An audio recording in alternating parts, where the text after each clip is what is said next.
आंबा बागायतदार काय व्हिडिओ करताय काय? नमस्कार आंबा बागायतदार.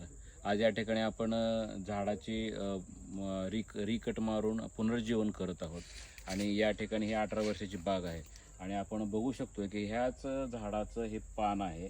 गेल्या 18 वर्षापूर्वीचं हे झाड आहे. आपण त्याला रिकट मारलेलं आहे आणि त्याचं पुनर्जीवन करत आहोत. ह्याला रिकट मारल्यानंतर साधारण हे 1.25 फुटाचं हे पान आपल्याला बघायला मिळतं. हे माझ्या माहितीप्रमाणे माझ्या आत्तापर्यंतच्या 20 वर्षाच्या आंबा शेतीमध्ये एवढं मोठं पान हे झाडाला कधीच बघितलं नव्हतं. हे केशरचंच पान आहे आणि या झाडामध्ये एवढं स्टोरेज झालेलं आहे की ते पान एवढं मोठं केलेलं आहे. आणि दुसरी गोष्ट, प्रकाश संश्लेषणाची प्रक्रिया जी आहे हे पान करतं आणि पान सदृढ आणि पान मजबूत करून जसं पान मोठं होईल तसं त्याचं आरोग्य आपल्याला या ठिकाणी बघायला मिळतं.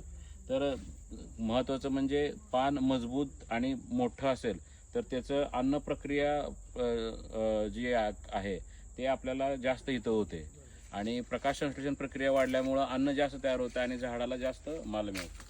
धन्यवाद.